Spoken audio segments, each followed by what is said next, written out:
Hey, what's going on, guys? Red Dawn Prepper here, back for electrical testing part 2. Um, just gonna basically, I got to the beef of the whole thing in my first part. Now I just want to go over a little bit more statistical value, troubleshooting techniques, things of that nature, preventative maintenance. So, what I got here is I got my spare battery top post, which is commonly on most of your vehicles. It's awful noisy. Yeah, we're having a blustery day out here in California, so sorry if the sound quality gets bad or anything like that, but anywho. Alright, so here's your typical top post battery. You know, you got a top and post right here, okay? You got your terminal posts that your battery cables go over, they fit around there. And first thing you always want to do with any of that stuff is you want to make sure that it's clean.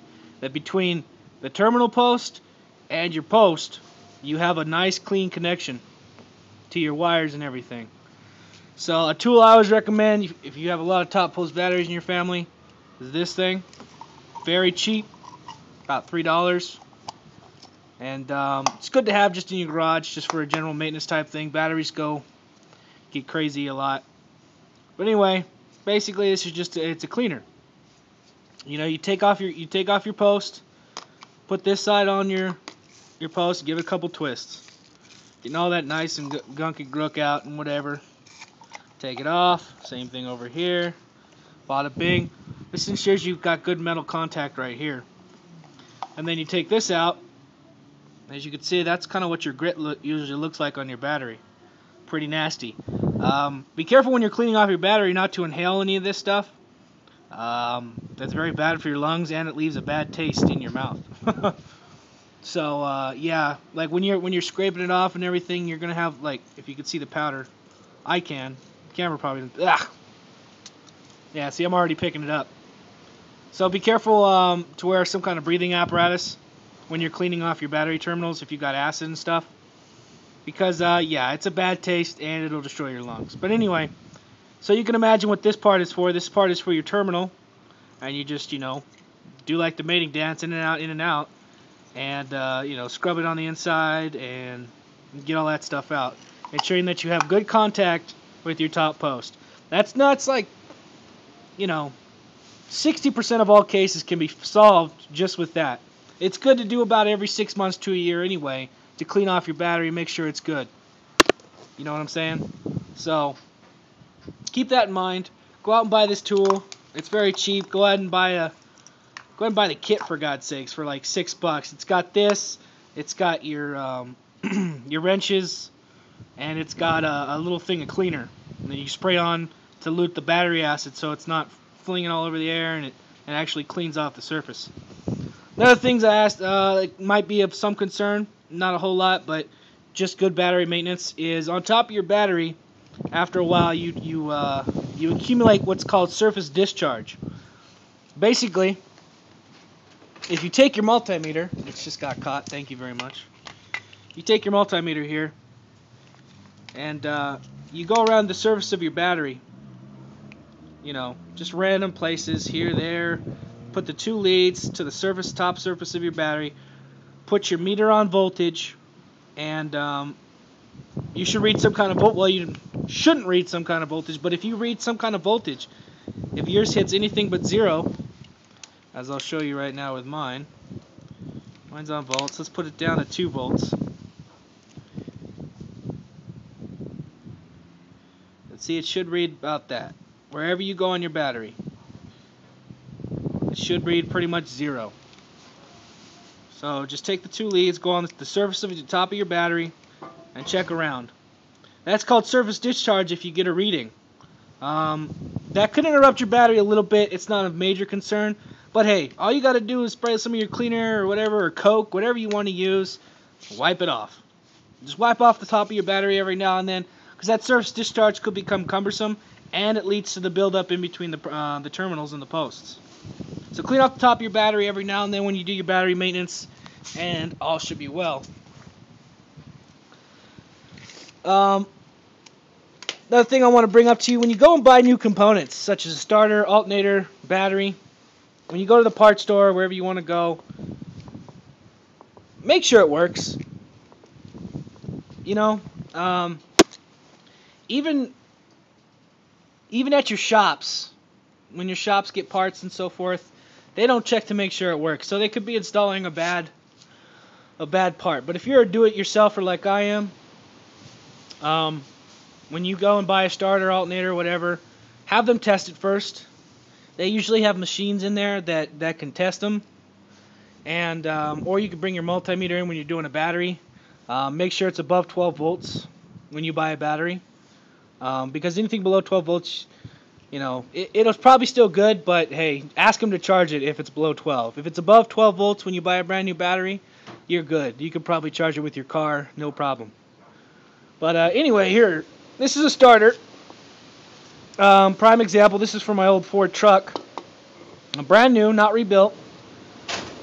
And yeah, I made the mistake of not testing this baby before I bought it and took it out of the parts shop. Now what I'm going to do here basically is called a bench test. Alright, got my battery, I got my cables hooked up to my battery. And all I got to do is put my positive to the solenoid right here. As you can see, that bolt is a good indication of wherever your positive wire goes. I clamp that on like yonder. And this here negative side, I just click to the case or a bolt. As you can see, nothing's happening right here.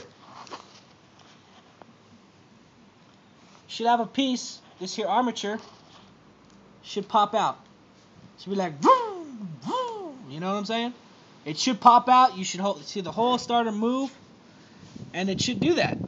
But it's not doing that. So what happened is I bought a bad starter right off the line. As you can see, that's brand new. You know, it's not old. I didn't install it, and I did install it, and it didn't work. The problem was my starter indeed. However, this starter did not do the trick.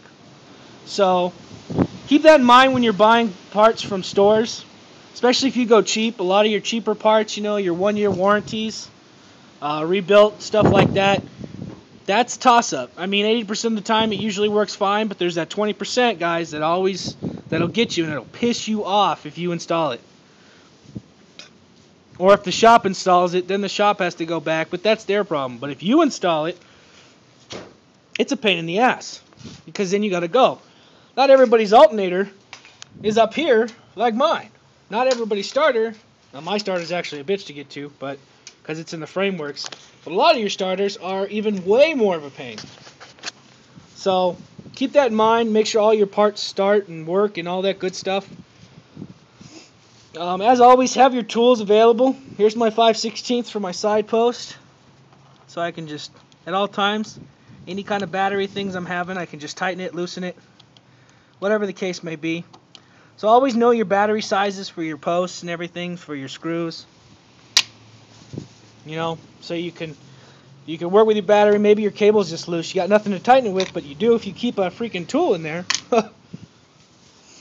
So keep that in mind. Another thing about starter troubleshooting, so to speak, like I say, if you go in your car and you feel a click, you know, and you pretty much guess that it's your starter at that point, what you can do is you can take your hammer.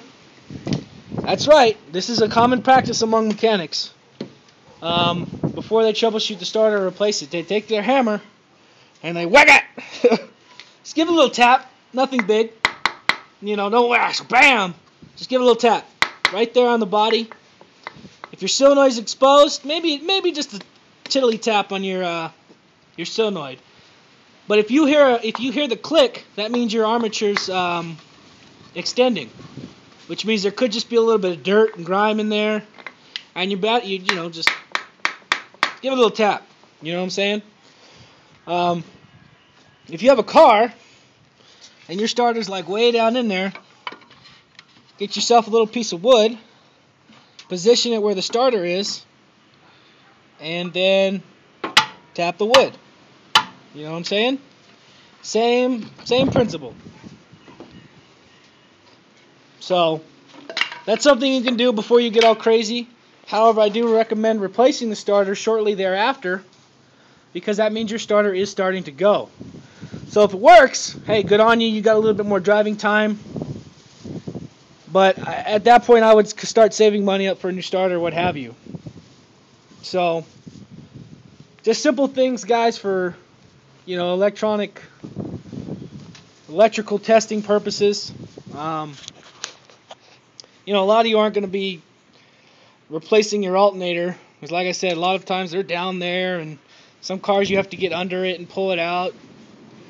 But hey, as long as you can figure out it's your alternator, that saves everybody a lot of hassle.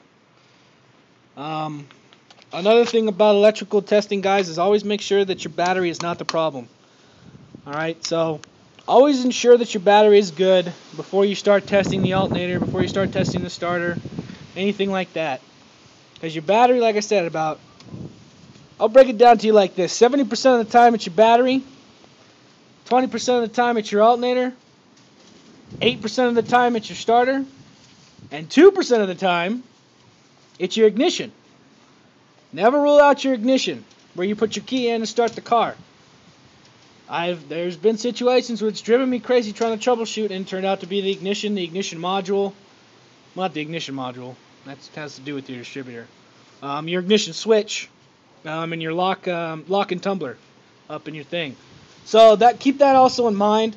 Like I said, that's rare. It's a 2% type of thing, but hey, what are you gonna do? So yeah, like I said, always make sure your battery's in good working order before you move to troubleshooting with the alternator or starter. Because if your battery's bad, and you think it's a starter and it dips to 9 volts, guess what? If your battery's bad, that's going to be your battery, and you might think it's your starter. Same thing with the alternator. You might be producing 13 volts here because your battery only holds, without the alternator, without it running, 10 volts to begin with. So your alternator is actually charging that to 13 volts, but your battery's only at 10 as opposed to 12.5. So stuff to think about, guys. Again, any questions, leave a comment or something. Maybe I can do a little bit more further explanation. But as always, consult a mechanical professional for any major in-depth repairs. And yeah, on a side note, guys, I don't know what everybody's belief is about what's going on in the world and how you guys plan on doing your thing, but I'm a prepper, and that's what I do. Mainly, I'm focused on automotive, because one of the parts of bugging out is your vehicle. So always make sure your vehicle's up and ready to go at all times. But yeah, just on a side note, hey, things are going on right now that ain't so cool. So guys, get your stuff in order. Start rocking on your vehicle. Start rocking on your food, your water, your ammunition and guns. And just be prepared, guys, because stuff's coming fast. I just went to the store, and Memorial Day weekend and everything, and it costs a lot more than it did previous years. So inflation's starting to kick us. You got the quarterly reports from the stock market coming in July, and they can cook the books for month to month, but they can't cook the books quarterly. So Japan's going to show a major loss. So, and same thing with QE3. They're going to do QE3 probably next month. So just be ready, guys. Be safe. Don't get crazy. Don't be like them. Don't start stealing and looting and pillaging and all that good stuff, guys. Just be human about it. But like I said, whatever you believe, just know some stuff's going on in the world, and get prepared. Prepare for anything. Prepare for an earthquake, a volcano, a hurricane. I don't care where you live. Economic collapse, food riots, nuclear war. Who cares? Just be prepared for everything. It's kind of hard. You can never be 100% prepared, but hey, it's a good idea to be prepared. Don't live in fear. Don't be scared. Prepare. All right, guys. Red Dawn Prepper signing out.